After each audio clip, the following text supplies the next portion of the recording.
Gopi Janavallabha Girivardhari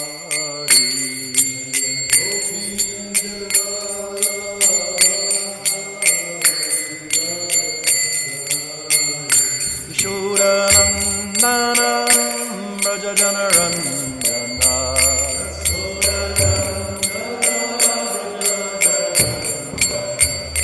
Yamunatira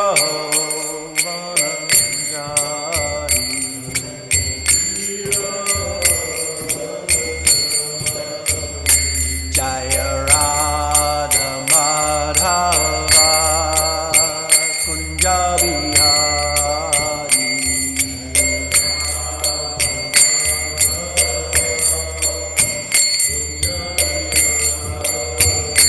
Jaya Gopi Janavallabha Girivardhari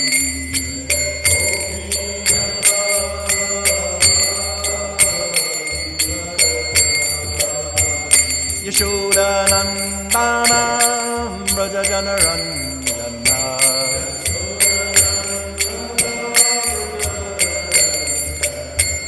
Yamunatira Vanachari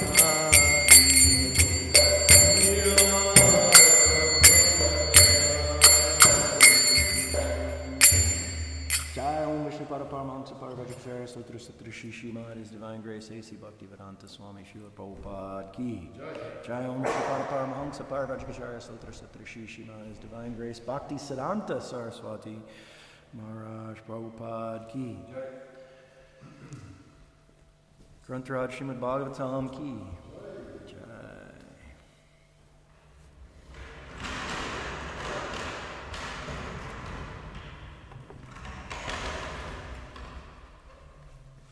Thank you. Om Namo Bhagavate Vasudevaya.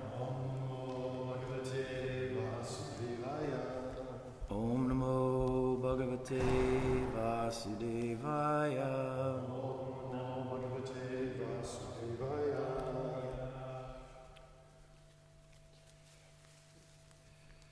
This is a reading from the Srimad Bhagavatam.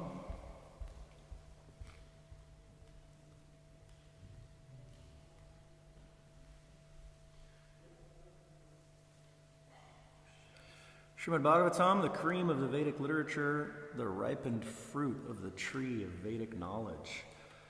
Third canto, which is essentially, mostly, the teachings of Lord Kapila, the real Kapila, the bona fide Kapila, incarnation of Lord Sri Krishna and the son of Devahuti. It's a conversation between Devahuti and her son, Lord Kapila.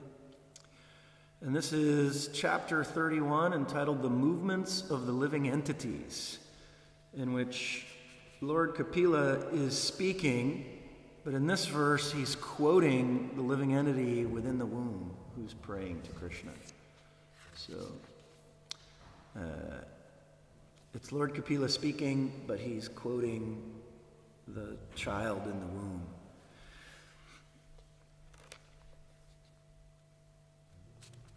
Text number 19. Pasyatya yom dishanayana nusaptavidrihi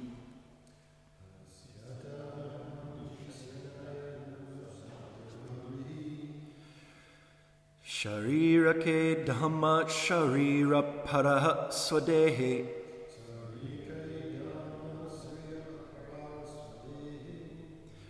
Yatrishtayasam tam aham purusham pranam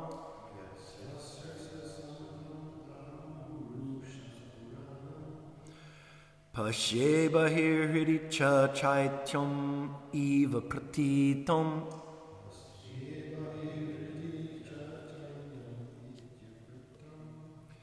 Pasyatyayam dishanaya nanusapta vridhirihi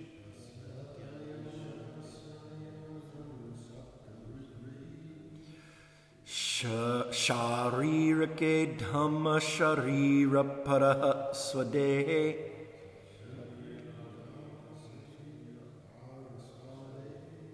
Yat Shristaya Santam Aham Purusham Paranam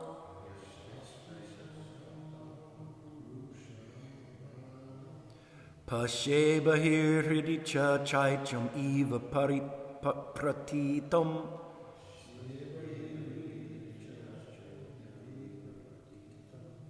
Pasyatyayam Dishan Yab Nanusapta Vadrehi.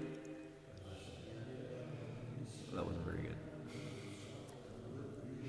I'm going to try that one again. Pasyatyayam Dishan Ya Nanusapta Vadrehi.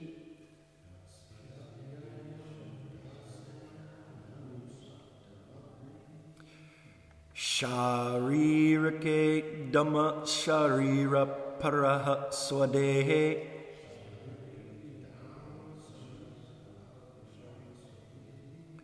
Yat Shristayasam Tamaham Purusham Paranam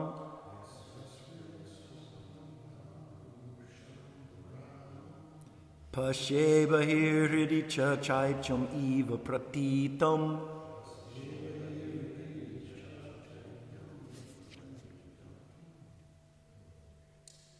It's a tough one, but go for it. Yeah, yours will be better.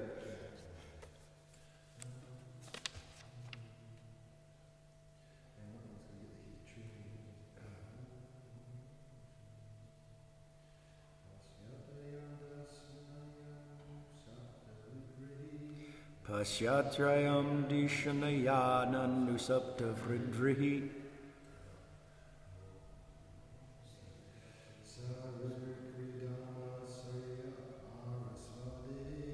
Sharirake Dhamma Sharira Paraha Swadehe.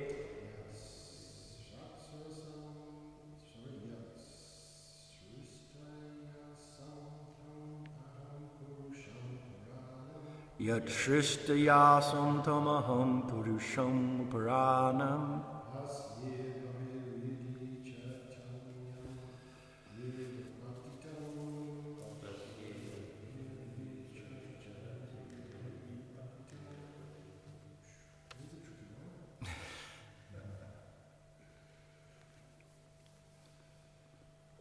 Pashyati, sees, ayam, this living entity, dishanaya, with intelligence, nanu, only, sapta, vadrihi, bound by the 7 layers of the material coverings,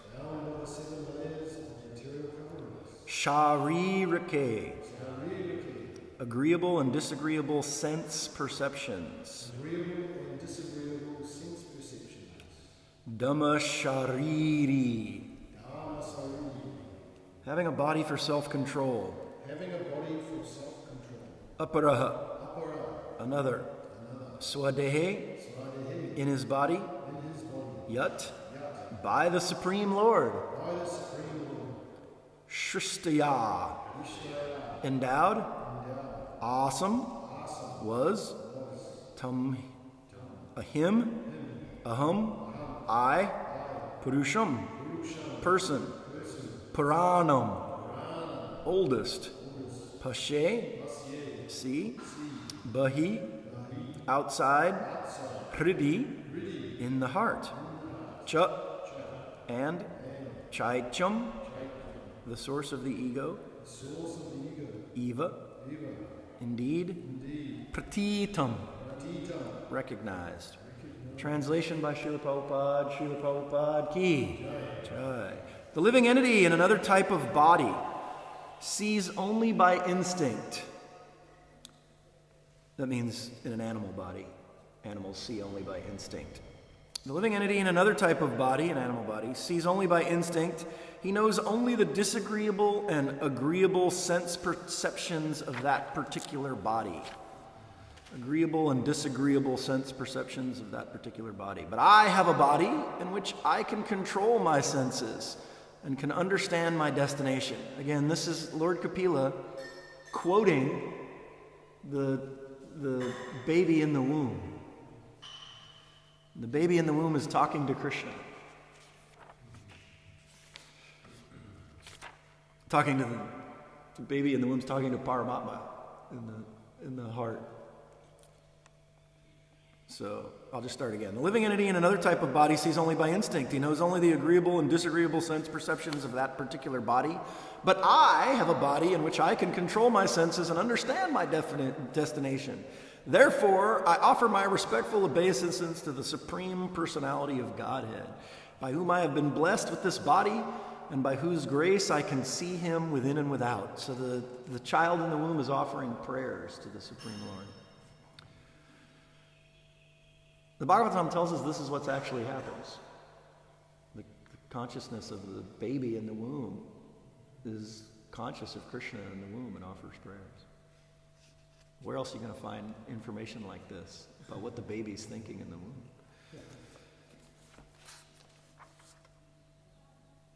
Purport by Srila Prabhupada ki Jai. The evolutionary process of different types of bodies is something like that of a fructifying flower. Just as there are different stages in the growth of a flower, the bud stage, the blooming stage, and the full-fledged, fully grown stage of aroma and beauty, there are 8,400,000 species of bodies in gradual evolution. And there is systematic progress from the lower species of life to the higher. The human form of life is supposed to be the highest, for it offers consciousness for getting out of the clutches of birth and death. The fortunate child in the womb of his mother realizes his superior position and is therefore distinguished from other bodies. Animals in bodies lower than that of the human being are conscious only as far as their bodily distress and happiness are concerned. They cannot think of more than their bodily necessities of life: eating, sleeping, mating, and defending. But in the human form of life, by the grace of God, the consciousness is so developed that a man can evaluate his exceptional position and thus realize the self and the Supreme Lord. The word Dhamma Shariri means that we have a body in which we can control the senses and the mind. The complication of materialistic life is due to an uncontrolled mind and uncontrolled senses. One should feel grateful to the Supreme Personality of God for having obtained such a nice human form of body, and one should properly utilize it. The distinction between an animal and a man is that the animal cannot control himself and has no sense of decency, whereas the human being has the sense of decency and can control himself. If this controlling power is not exhibited by the human being, then he is no better than an animal. By controlling the senses, or by the process of yoga regulation, one can understand the position of his self, the Supreme Soul, the world, and their interrelation. Everything is possible by controlling the senses. Otherwise, we are no better than animals.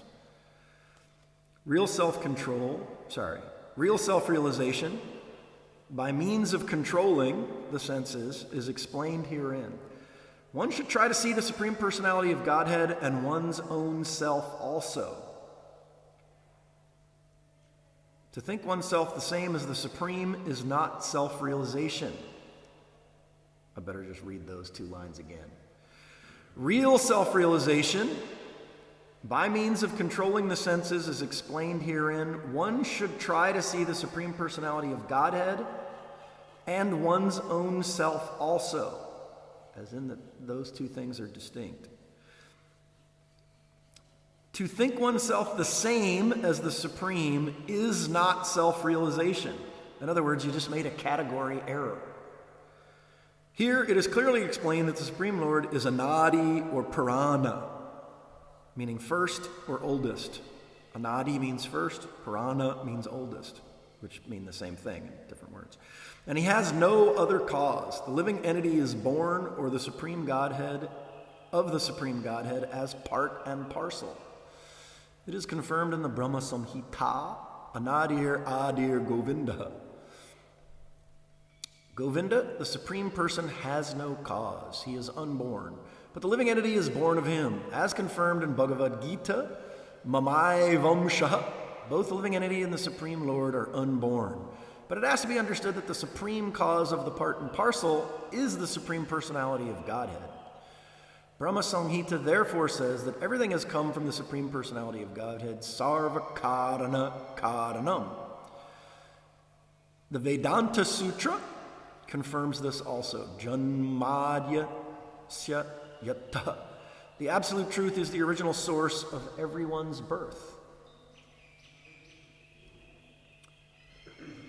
Krishna also says in the Bhagavad Gita, Aham Sarvasya Prabhavaha. I am the source of birth of everything, including Brahma and Lord Shiva and the living entities. This is self-realization.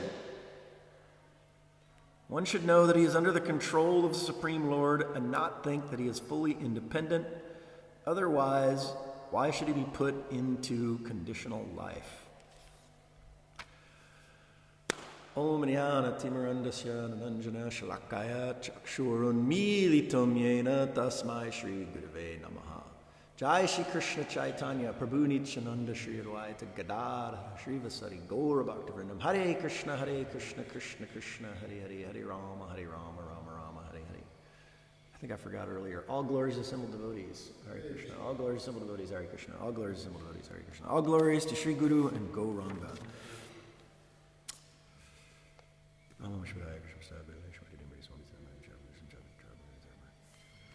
I was born in the darkest ignorance, and my spiritual master kindly forced open my eyes with the torchlight of knowledge. I offer my humble obeisance to such a spiritual master. Srila Prabhupada Ki Jai. Translation again. Text number 19, Srimad Bhagavatam, 3rd Canto, Chapter 31, The Movements of the Living Entities. Text number 19, translation again. The living entity, in another type of body, an animal body, sees only by instinct. He knows only the agreeable and disagreeable sense perceptions of that particular body. But I have a body in which I can control my senses and can understand my destination. Therefore, I offer my respectful obeisances to the Supreme Personality of Godhead, by whom I have been blessed with this body, and by whose grace I can see him within and without. Well, there's a tremendous amount packed into this purport, and maybe we can unpack some of it. First of all, Prabhupada is pointing out here that real evolution is the evolution of consciousness. And so, according to the state of consciousness, to the degree to which one controls one's senses, and develops one's sense of decency, and then applies oneself from that state to a goal of trying to see the Supreme Personality of Godhead and one's own self, then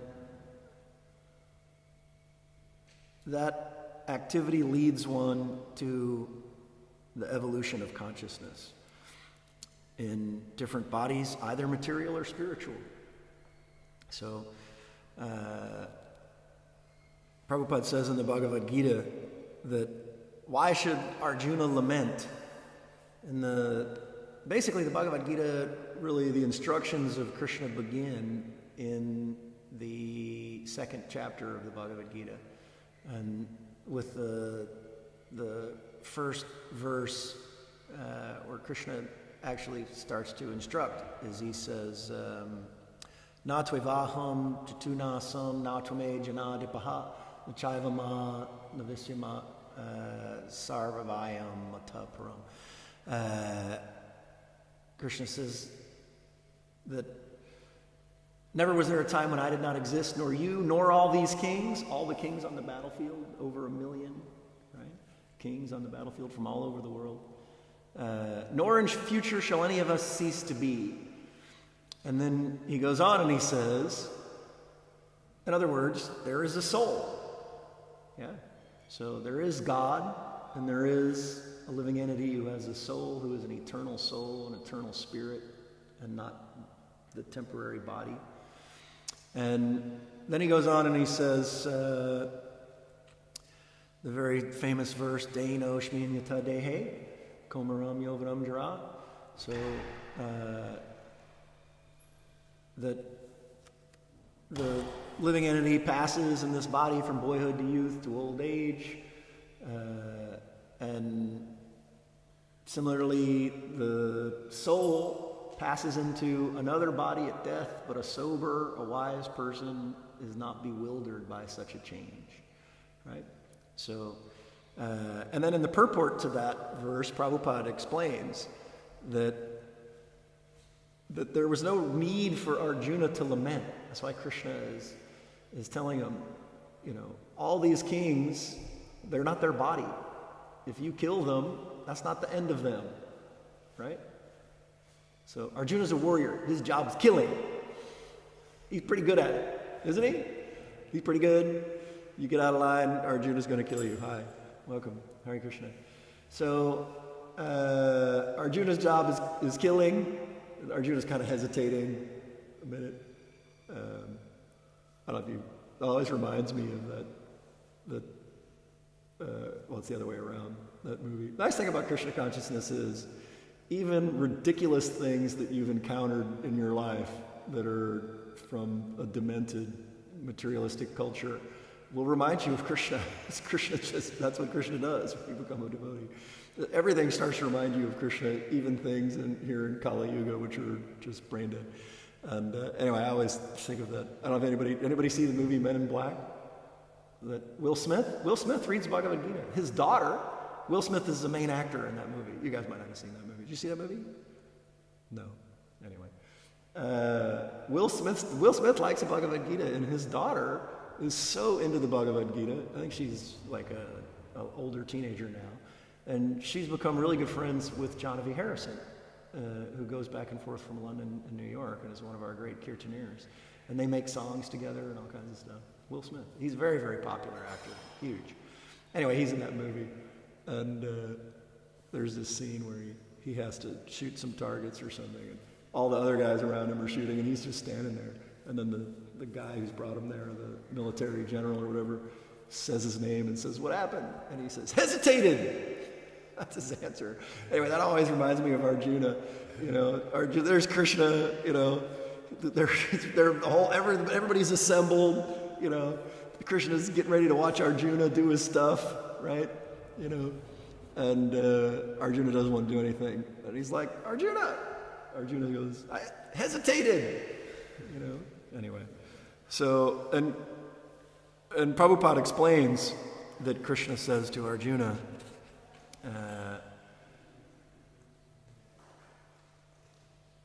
there's no reason to lament. Prabhupada says in that purport, he says, therefore, there was no reason for Arjuna to lament because he was sure to have another body at death, and all these kings are sure to have another, living entity is sure to have another body at death, either material or spiritual. So, material body basically comes from having an uncontrolled, instinctual animal consciousness. And there's a gradual evolution of, kind of different levels of animalistic consciousness. The kind of setup of all the cosmic energies are drawing living entities up through the animal species of life. The sun is purifying itself, water is purifying itself. As animals come in contact with different purifying elements, they move their way up through consciousness. And they're awarded a new body, based on the evolution of consciousness. That's real evolution. That's why Prabhupada says, he keeps using the word real here. He starts off with the evolutionary process of different types of bodies. And he describes it as a gradual evolution, a systematic. Systematic means there's an order to it. There's an intention behind it. It's not random, in other words. Right? Philosophical materialists like to cherry pick various parts of biology right? Ology, and ology means in Greek, we have that word, comes from the word logos, means that which is ordered. That's why it's called that. But they like to cherry pick certain things out of the study of life, the ordering, the systematic ordering of life. Literally what biology means. You're going to get a PhD in biology. And that's fine. It's wonderful. I mean, we should be very happy with our biologists. But then there are philosophical materialists. They're another category. And some of them also happen to be biologists. Or they like to just cherry pick what some of the things the biologists are coming up with and try to claim that everything is random. Therefore, there is no real systematic, even though they got their PhD in an ology, which means an order, a system, but you can't have an order without intent behind it, right? There has to be an intent. If something is ordered, it didn't get ordered by accident. If I take off a bunch of these flowers and throw them in the air, right, where they accidentally fall is not going to be an order, right? It's not going to be a system. It's just going to fall somewhere. So, at least if I do it. If Krishna does it, it might come down in an order pattern that he wants for some reason. But if I do it, it's not going to come down in an order, right? If I just throw it in the air. So, order means there's an intent behind it. So, the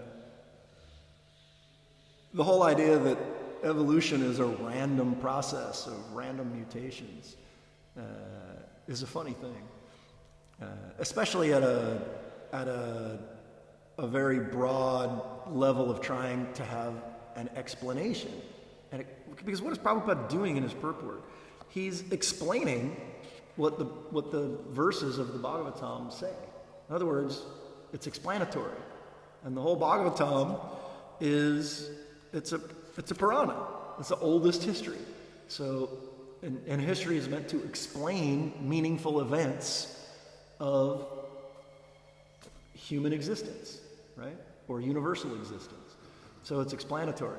So anyway, philosophical materialists, to be a philosophical materialist means that what you want to be true can only be derived from matter, which kind of crimps you into a small little space. Because basically it's not allowed to be true unless you can find it in your microscope. Yeah? Which is a little problematical because the word truth itself can't be found in a microscope. Can it? Anybody find truth in their microscope? You're not going to find truth in your microscope. Truth's metaphysical. It's from the other dimension of reality. So they're a little bit boxed in to begin with, philosophical materialists. And so therefore they don't have much choice but to say, well, we can't understand why it's ordered because a non-material intention, a non-material personality. See, if you have intention, that means there has to be consciousness. And if you have consciousness, there has to be personality, because everything that has consciousness has a personality to one degree or another, doesn't it? If you have a dog or a cat at home, it has its own unique personality. Not every cat's the same, is it? Not every person is the same. So, anyway, the Bhagavatam gives a whole explanatory, ordered, systematic view of, and in fact, that's what it means. Try to see, have a view of the Supreme Personality of Godhead in one's own self. The Bhagavatam gives us this view. It gives us a place to stand. What Bhaktisiddhanta Saraswati Prabhupada said, Kijai, he called that a locus standi. Locus standi is Latin, means a place to stand, a place to give yourself jurisdiction. That's what the Bhagavatam does for us. It gives us a place to stand so we can start to see the Supreme Personality of Godhead in our own self. And so, if we don't, basically Prabhupada and the Bhagavatam are explaining, Lord Kapila here, that if we don't control our senses, which is our opportunity in the human form of life, then we're really at the animal level of consciousness, and we'll take an animal birth in our next life. You're assured either a material or spiritual body in your next life, according to Srila Prabhupada's purport from that Bhagavad Gita shloka that we quoted. There was no reason for Arjuna to lament because the living entity is assured of a new body in his next birth, either material or spiritual. So what does that mean? Well, since the living entity is eternal and bodies are being awarded according to one's state of consciousness, that's, what do we call that? That's the ordered system of karma, right? Karma is an orderly system, which in philosophy we call, it's a theododical system, theodicy, which means the logic behind the justice of God, of Krishna. So, that how are the bodies awarded? An award means you're making a judgment, isn't it? Right? So, real evolution is this awarding of different types of body, either material or spiritual, according to a system that can be judged. We call that system karma, isn't it? And then we have reincarnation. So this has always been popular, this system throughout history. Anywhere that it wasn't violently repressed, violently suppressed, or excised from the text, written out, reincarnation has been a very, very popular way of viewing the evolution of our consciousness and the judgment of our consciousness. Very popular, if it wasn't violently repressed. And that's because it's extremely explanatory. It gives a perfectly ordered and explanatory scientific explanation for traveling through different bodies.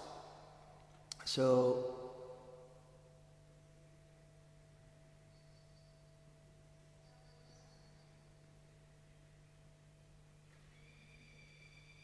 one thing that should be understood, like Prabhupada's talking here about that the control of the senses, animals aren't able to control their senses, they just act on instinct, and they just act on use Prabhupada's exact words here. They just act on trying to get pleasure and avoiding pain, although that's not what Prabhupada's words were.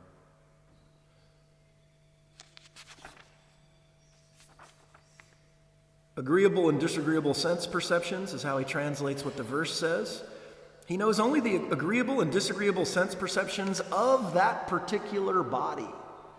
So the body, our reaction to agreeable and disagreeable sense perceptions is dependent on the body that we were awarded from our consciousness in our last life.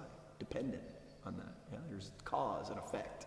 So, and agreeable and disagreeable, Prabhupada also says,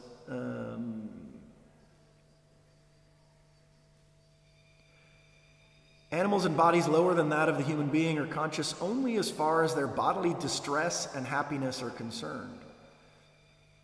Eating, sleeping, mating, and defending. And that's at the level of what the Bhagavatam describes as bhoga and tyaga. Bhoga and tyaga. Bhoga means seeking after pleasure, right? And that's what we offer to Krishna. We offer the bhoga to Krishna. We call it the bhoga when we take it in there. And then when it comes out, when it comes off the altar, Krishna has tasted it, then we call it prasad, right? Mercy. So bhoga, that's one form of happiness, but then there's another form of happiness. There's three kinds of happiness that are described in the Bhagavatam that have to do with this order, this ology of karma. We call it karmaology, if we wanted to have a PhD in it. Karmaology. There's 3 kinds of happiness described in karmaology for which you're going to be judged based on which one you go for. And your next body will be awarded in such a way, scientifically, according to how you applied your consciousness to those 3 forms of happiness. You're gonna go for happiness, so you're not denied going for happiness, right? It's not like the goal of life is to eliminate all happiness and just commit spiritual suicide and become one with everything. That's why Prabhupada says here, self-realization by means of controlling the senses, real self-realization by means of controlling the senses. Because there is some attempts at explaining the human existence as that it's meant for self-control, but just to completely withdraw from everything and be null and void, which is essentially I don't want to criticize Buddhism, but that's kind of just stopping at the nirvana stage, just ending all fluctuations of the mind, trying to just get away from happiness, or distress. But Prabhupada says, self-realization by means of controlling the senses, because that's always been important in history. The Greeks had the Stoics, who were still to this day. The Stoics are very popular and looked upon positively. The yogis are sitting in their caves, withdrawn from everything, right? Not interacting with the world. And we offer respect also for anyone who can control the senses. There's a lot of power available in controlling the senses, but Prabhupada very specifically says here, multiple times in this purport, real self-realization by means of controlling the senses is explained. One should try to see the personality of Godhead. Try to see means establish oneself in that locus standi that Bhaktisiddhanta Ki Jai spoke about. A place to stand, develop a place to stand for yourself, where you can try to see the personality of Godhead and one's own self as distinct. That's real self-realization by means of controlling the senses. That you know that you're advancing in the evolution of consciousness if, when you're controlling the senses, you're able to see the Supreme Personality of Godhead, or at least making the effort. That's why Prabhupada says, try here. In other words, you've created a place for yourself to stand where that potential exists and to be able to see yourself. If you're just obliterating yourself, then you're not actually in real self-realization, and you'll have to come back again. Prabhupada explains very clearly in the Bhagavad Gita that the Mayavad philosopher just wants to become one with everything, extinguish the personality, and refuse to see Krishna as a personality. That if there's, as I said before, if there's order to everything, if you're capable of self-control, which, by the way, also implies intent, right? Why you need to control anything if everything is all just one or all random, either which way? Why does there need to be any control? Control implies intent also. And intent means consciousness. Consciousness means personality, always. So, which we can just see. Anyway, so these 3 types of happiness. There's bhoga, which is obvious, right? Everybody likes nice food, feel warm, not cold. And then there's tyaga. And tyaga means, bhoga has problems built into it. If I eat too much cake, I don't feel so good the next day, right? Or if I'm stressed out at work and I go home and I have that glass of wine to relax and I turn that into a daily habit, and then I'm more stressed out at work, and then I need, with bhoga, you always need a little more, because built into the biological system is what they call homeostasis, right? You get used to a certain level of stimulation. And then you need more to get the same feeling of relief that you were trying to manufacture artificially with that intoxicant or stimulant. And so then you need a little more. You know, something went wrong at work, or your boss was, had a bad day, was taking it out on you, and then you need 2 glasses of wine when you come home the next night, right? But the problem with wine is the only reason it worked in the first place is that it's a depressant. It's just a material chemical acting on other chemicals in the animal part of the body, right? An animal part of your body is not helping you in the real purpose of life, in the real evolution of consciousness. It's just instinctual. And so you've taken kind of blind chemicals and applied them to blind instinct within the body. That's not helping you. And because you actually are an eternal soul and Paramatma is sitting in your heart, Krishna is sitting in your heart, some level you know that's not helping you. Yeah? And so then we think, well, but I gotta just carry on, we got this habit. And then you're up to 3 glasses of wine the next day. But the underlying reality hasn't changed at all, which is that alcohol is a depressant, period, always on your body. I'm just using this as an example. I'm not here to just blast against alcohol, but anyway. So you're only being depressed. If you take more alcohol, you're just getting more depressed. I understand the original motivation is just, well, I wasn't able to be fully satisfied because of this homeostasis thing. More stress came the next day. I couldn't stop the stress, so I'll just add a little more alcohol to compensate. Yeah, that's understandable for a while. But then people, because we do have intelligence sitting in our heart, right? That verse from the Bhagavad Gita, I can't quote the whole thing, but Aponam Cha. Can you quote that verse? The I am the source of all intelligence, remembrance, and forgetfulness. See? That's it. I knew you could quote it. Krishna is the source of our intelligence in our heart. After a while, because we're human beings, we're fortunate to have a human body where we can make distinctions. We start to think, well, that's not very satisfying, right? More and more alcohol is only depressing me, right? And, people do, unless they're very unfortunate, there are people who just, their karma, the body mind they have, they sink into oblivion and they need intervention from other loving human beings to save them. And, of course, that in itself is very complicated. We are all dependent on each other. We only become human in groups. If I take a child and I take it out to the woods and leave it there, baby, they're not going to become human, right? I was arguing that with about a devotee the other day. He was saying, I'll learn to speak, without my parents. I'm like, no, you won't.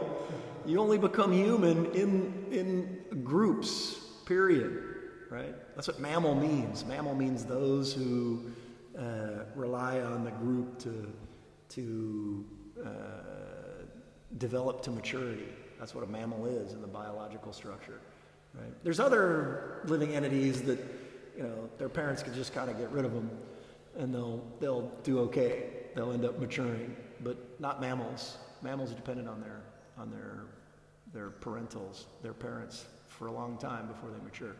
Anyway, so we realize maybe some people just can't handle it, but Krishna gives most people the intelligence to realize, oh my God, boga is not getting me there. The wine that I was enjoying to de-stress myself is not satisfying me.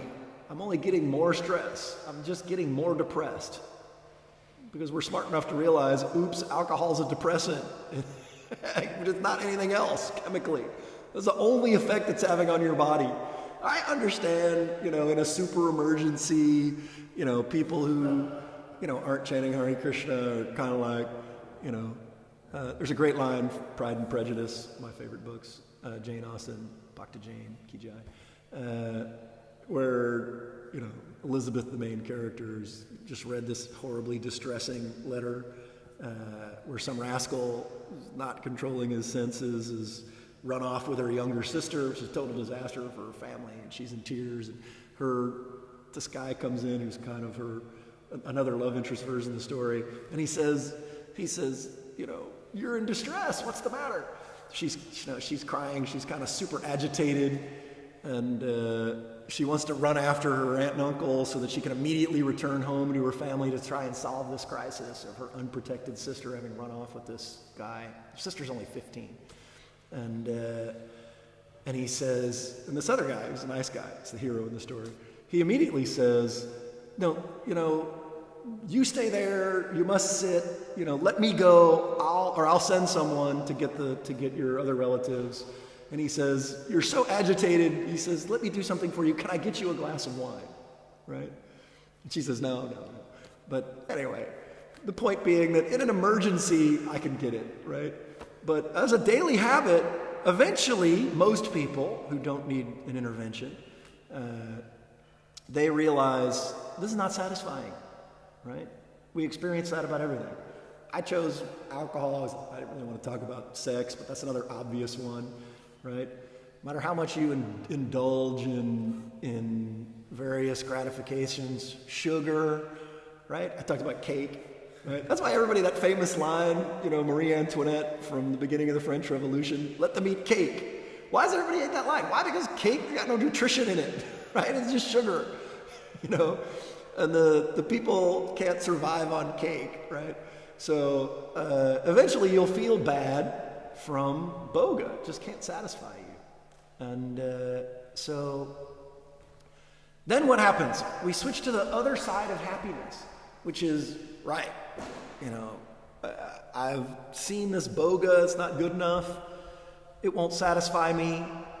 Nothing that's a material pleasure will satisfy me. And people have the intelligence, we as human beings, to understand that. So then we go for tyaga. Tyaga means, I'm going to leave it behind. Literally what it means in Sanskrit. To abandon. I'm abandon that. That's another form of abandoning. Is another form of happiness, material happiness. I don't get rid of that. I'll,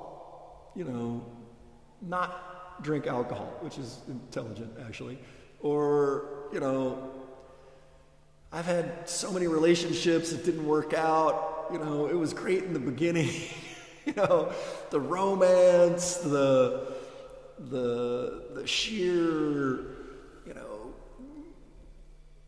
power of the moment, the magical moment of the romance, someone's focused just on me, right? That was great for a while, but then I just couldn't they couldn't keep satisfying me, right? Now they're driving me crazy. I let them move into my apartment or whatever, now they're driving me crazy. I'm just not gonna do that anymore. I'm done with women. We see this in the popular culture. I mean, devotees don't do this so much. But in the popular culture, that is the culture, right? It's like, I'm just taking me time now. This is tyaga. In the popular culture, this whole thing of, I'm gonna just focus on me, right? And I'm not gonna date anyone out there in the popular culture. This is the way people talk and what they do. That's tyaga. That's just renunciation. At the level of the Bhagavatam, and the yogis, it's another thing. Like I've spent lifetimes, following the religious principles, following all the rituals, trying to enjoy in a regulated way. But this lifetime, that didn't satisfy me. This lifetime, I'm gonna just forget it. I'm just gonna go sit in the cave and meditate. Right? I'm just going to become one with the universe. Cosmic consciousness. My goal is cosmic consciousness. I'll be one with the universe. I used to do it 5 hours a day. I loved it. Tyaga's great. Tyaga is really exciting. If you can build yourself up, I used to do it 5 hours a day. I loved it. I just sat there like this. It was great. Anyway. So tyaga is another form of material happiness. I'll just renounce it. I'll abandon it all. And Prabhupada's really going after Tyaga when he says that that's not real self-realization. Now, it doesn't mean that it doesn't have its own value, and also satisfying your senses enough to stay alive and, be able to function as a psychologically whole and empowered person also has its value. So there's nothing wrong with material happiness in the form of bhoga or tyaga. So we're not here to beat up on the bogies and the tyagis. That's not my purpose. Those are just categories, and we should explain them. And they're categories within the greater system of karma, because those two are going to keep getting you material bodies. Because problem with karma is both good and bad karma, of course, only being a bogey in the wrong way, not according to material principles, is going to get you a lower body, animal body, which is bad, obviously. But good karma also, from the point of view, the locus standi of the Bhagavatam, the place to stand to have a spiritual vision of the Bhagavatam, good karma, not, just killing the cow to get more protein, to feel stronger, to have a better sex life for bhoga, right? That's not very helpful for your karma. That's bad karma, killing the cows, just to get more stronger muscles so you can feel more testosterone, have a better sex life. That's bad karma. Okay, that's bad. We know that. But planting like a fruit tree, that's nice. No cow had to be killed for somebody to eat the fruit in the future. That's good karma, definitely. Absolutely good karma. But the vision of the Bhagavatam that Prabhupada's explaining to us is that good karma is also not really helping you for real self-realization, to get a spiritual body. Why? Because in order to get the benefit of the good karma, the better body, because it's just a material action, you will get a better body, but it'll be another material body, right? Maybe another material body in the heavenly planets if you were, really followed the Vedic material system, all the rituals, everything else. But still a material body. And you may make mistakes in the future in that body, get a little carried away. What's the killer vice of all vices? Pride, right? You may make it to a better body, but in that body, still material body, still, mixed with all of the danger that comes with having a material body and mind. So, and then you just go back down the cycle again if you make mistakes. So, the Bhagavatam is presenting bhoga and tyaga they're valid categories of happiness, but the Bhagavatam just establishes them as a category and says they are not worth pursuing. That's animal life.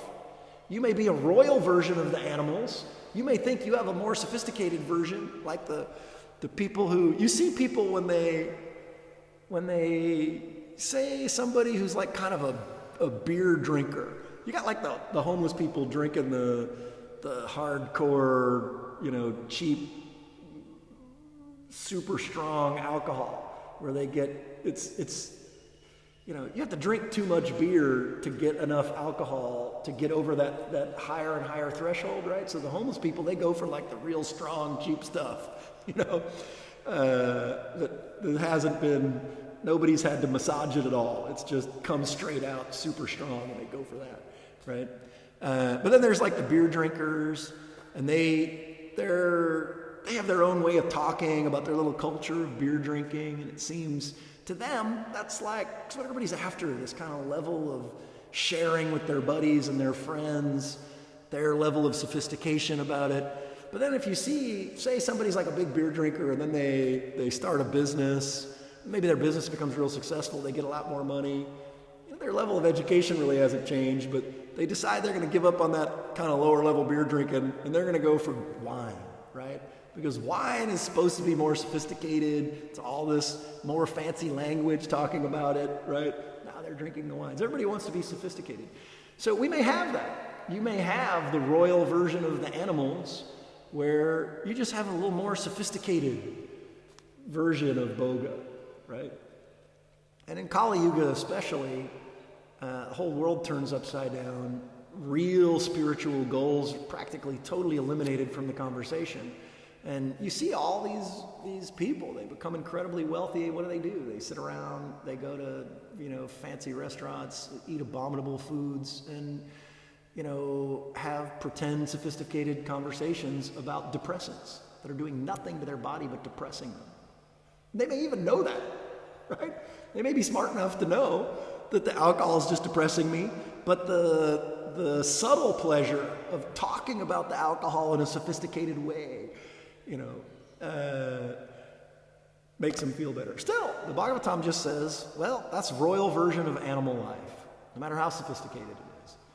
Because it's not focused on who you really are, that there really is Krishna, and you really are an eternal soul. And you can have not just another material body, either good or bad, higher or lower, that both of those are a bad destination.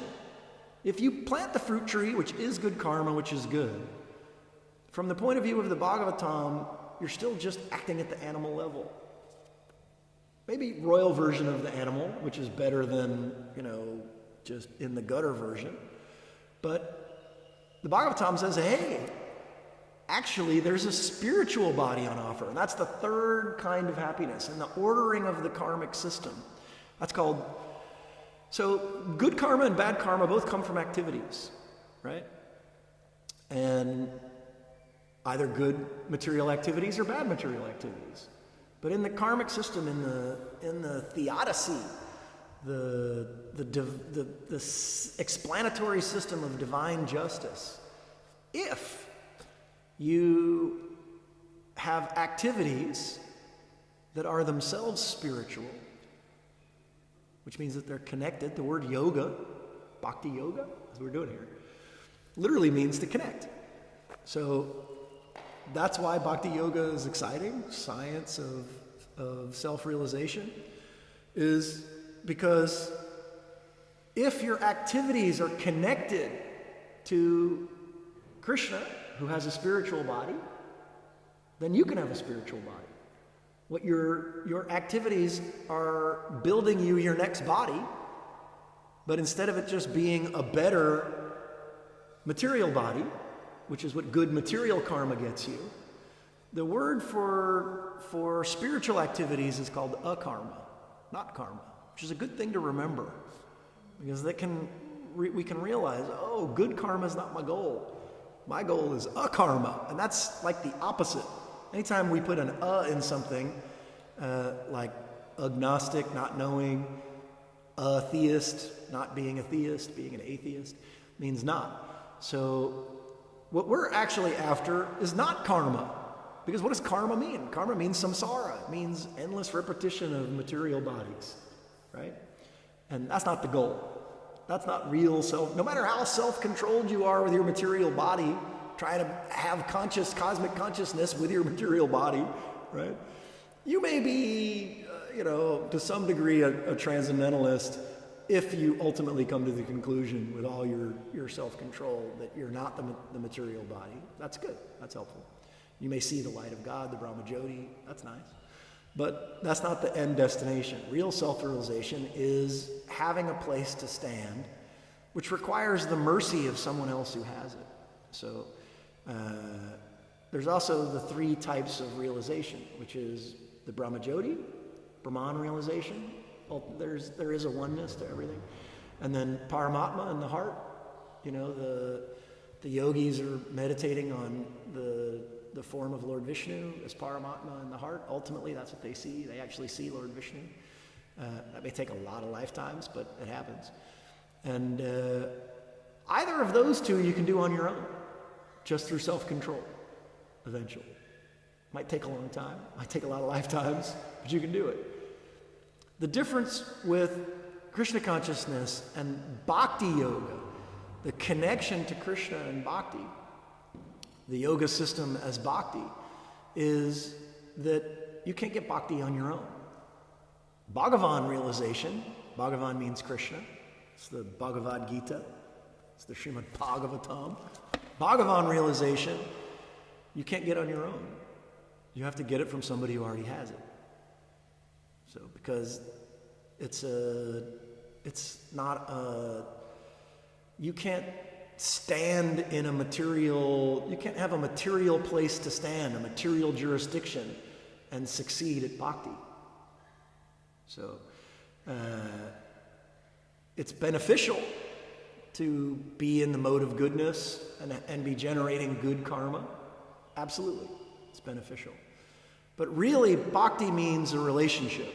And that's why we have the three. It's also three again. Krishna's the Lord of the threes. I can't remember exactly I wish I could remember what the Sanskrit name for that is. I had a CEO we hired for I used to be in venture capital in one of the companies that we founded and I helped recruit the CEO for. One of his things was, there's always three things. And a couple of years ago, I hadn't seen him in 10 years or so, and I stopped my 5 hours of silent meditation, and I started dancing and chanting with Krishna, chanting Hare Krishna, seeing all the devotees. Anyway, I read the Bhagavatam, and I saw in there, Krishna, one of his names is the Lord of the Threes. And so I copied out the Sanskrit word, and Krishna is the Lord of the Threes, and I sent him to him. He was so happy. He's a Catholic guy. But anyway, because he always used to say, in business, there's always three most important things, no matter what the thing is. You always just have to look for the three things. Otherwise, it's too complicated. You got to keep it to just the three things. Anyway, so those three things, Krishna is also Bhagavan. And what are the three forms of Krishna that we experience when we come to Krishna consciousness? There's only three ways we can, there's a fourth too, but that's also Krishna himself. But there's three ways. There's Krishna, right? And how do we know Krishna in Kali Yuga? Dwapara Yuga, Krishna comes, you can see him if you've got that level of consciousness. In Treta Yuga, Satya Yuga. But how does Krishna come in Kali Yuga? How are we developing our relationship with Krishna in Kali Yuga? Chanting Krishna's name. Krishna's name is non-different than Krishna, right? So we have Krishna as his holy name, Kali Yuga. So there is Krishna himself as his holy name, but there's two more ways we can see Krishna. The other one's obvious. We're sitting here with them. The deities, yeah? There's Krishna right there. That's Radha and Krishna right there, Lord Chaitanya, right? So the frozen form of the Lord, Prabhupada calls the deities, the frozen form of the Lord. And then what's the third one? Anybody know? What's our access to Krishna besides the deities and chanting the holy name? Yes, but to who? Yes, to the spiritual master. So the spiritual master is Krishna's representative. As good as Krishna. Not Krishna directly, but as good as Krishna. Because he's Krishna's representative, bona fide representative. And Krishna himself says, at the end of the Bhagavad Gita, even better than service to me, even better than directly trying to approach me, is to serve my devotee, because my devotee is so dear to me. I am beholden to my devotee, right? So to serve the spiritual master. So that is the third form of happiness. It's all these threes. Krishna's the Lord of the threes. I guess that's the theme of our class today. So I'll just conclude with, there's bhoga, there's tyaga, those are material. Those are categories, distinctions that you have to be able to see. To see means to be able to make distinctions. Literally what it means, categorical thinking. So Krishna says, Tesham satata yuktanam bhajatam pratipurvakam dadami buddhi yogam tam. Dadami buddhi yogam tam. To one who is devoted to me, renders service to me, to my bona fide representative, I give them the intelligence by which they come to me. I give them the rational, reasonable intelligence by which they come to me, which means I give them rational, to be reasonable, to have buddhi yoga. Prabhupada actually says that buddhi yoga and bhakti yoga are perfect synonyms. They mean exactly the same thing, to be rational and to be reasonable. Bhakti yoga is a science. Exactly the same thing as to be devoted. Because Krishna himself says, I give you, like we talked about, the ordering, right? The ologies. And Krishna says, I give you the intelligence, the reason by which you can follow the systematic program, the evolution of consciousness to come back to me. And so, in this order, this system, that means seeing. To see, therefore, means to be able to make distinctions between categories, right? And we get that ability to see from Krishna. And we have the whole Bhakti Yoga program as a ground to stand upon, to keep trying to develop our vision of Krishna, all these categories of what it means to be a human being, what it means to be an eternal soul, and what it means to know Krishna, right? So the categories are either material or spiritual. No need to lament Arjuna, because all these living entities, you're going to kill them all. But Krishna says, I've already killed them all, right? They're already dead. I've killed them. He says, you're not doing anything. Your body and mind are part of my material nature. I've already killed them. I've killed them so many times. I've killed you so many times. He says, you remember, you're a great yogi, you trained, because when Arjuna was a little kid, he lived in the forest, actually, right? And he trained up with the yogis, and he solved some of, I think 20 some of his past lives. And Krishna laughs at him and says, you remember a few of your past lives because you were this yogi in the forest. Now you're talking this propaganda about how you don't want to kill any of these people. You want to go back to the forest and meditate again. Be proud of all the past lives you can remember. He says, listen, Arjuna, you remember 20 whatever of your past lives, but I remember all of them. I remember all your past lives. Millions, trillions, billions of past lives. You were always with me. I remember all your past lives. And he says,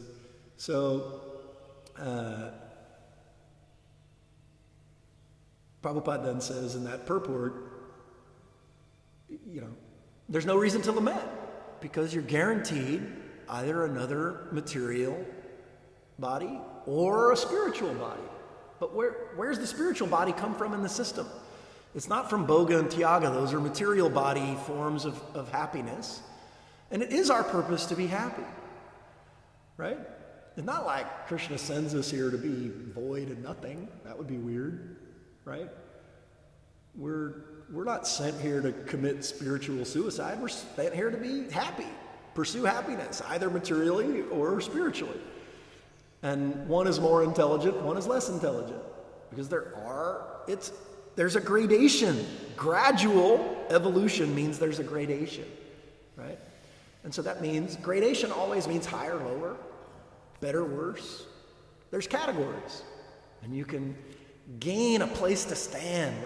Bhaktisiddhanta called a locus standi, a place to stand, to understand where you fit in the jurisdiction, right? That you can control your own life. You can gain jurisdiction over your consciousness, where it can either be material or spiritual. If you choose spiritual, then that's a third form, the last form of happiness, which we call seva.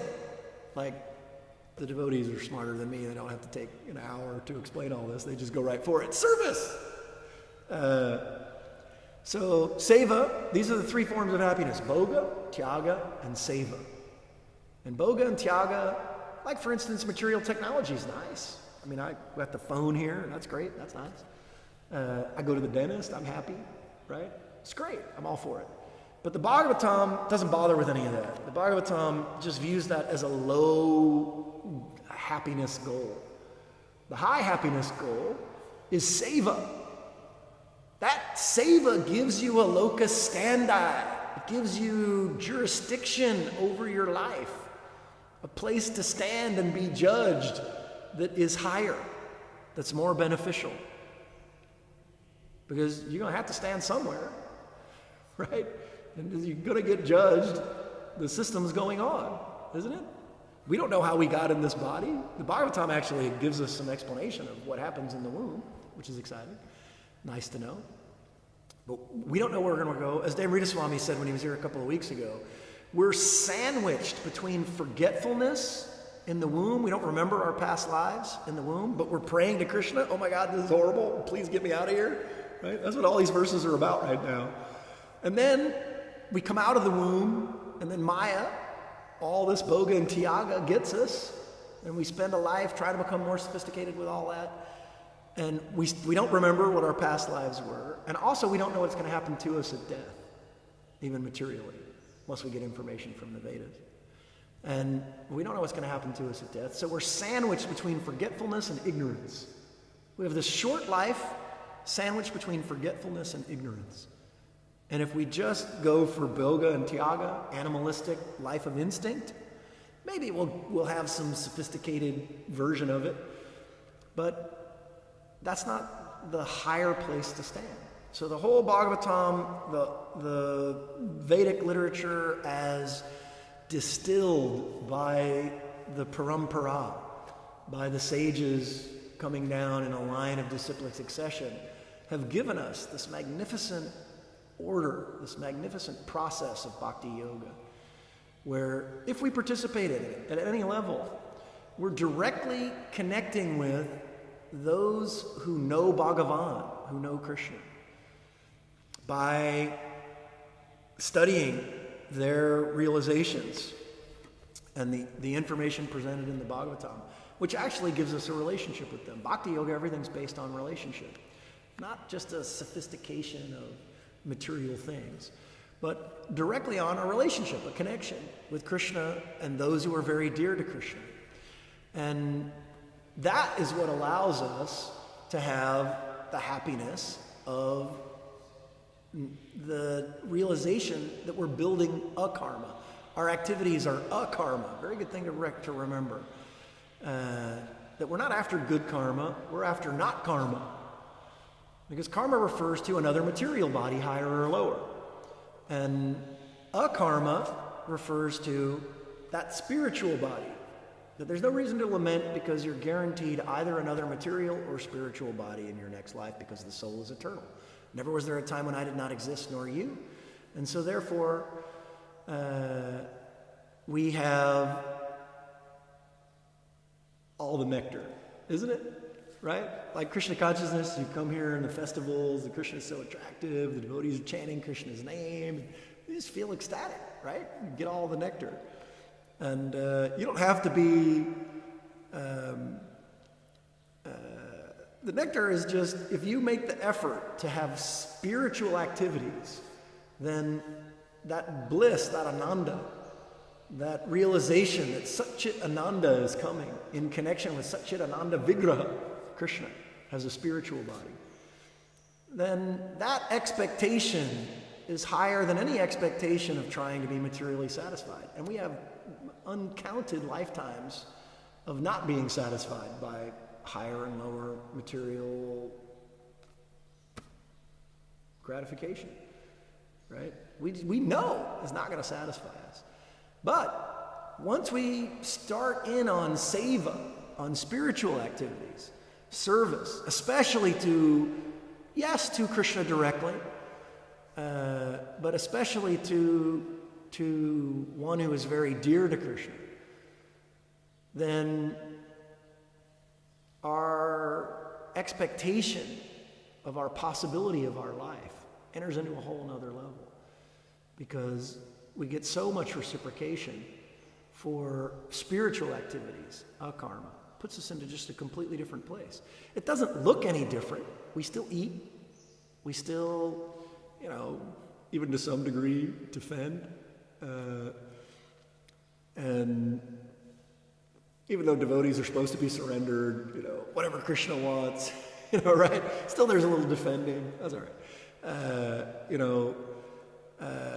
The activities don't look that different. If you're grihasta, you have children, sex life is there, these other things are there, but they're all connected to Krishna, right? So they're akarma. You're not building another material body. You're building a spiritual body, service to Krishna, as part of the akarmic plan, the divine ordering of the divine plan in that sense. So there's all those threes. We covered them. The three kinds of happiness, the three forms of Krishna, Brahman, Paramatma, and Bhagavan. And then, or the three ways of realizing Krishna. And then the three forms of Krishna, Krishna in his holy name, Krishna as the deities, and Krishna represented as the bona fide spiritual master. Right? So, okay. I'll end there. If anybody has a quick question, I'm happy to answer or wants to make a comment from the Bhagavatam. No questions? Okay. Grantaraj Srimad Bhagavatam ki jai. Srila Prabhupada ki jai. Thank you for your kind attention. Hearing from Srimad Bhagavatam is also seva. Yeah? So, service to Krishna in the form of hearing and chanting is where it all begins.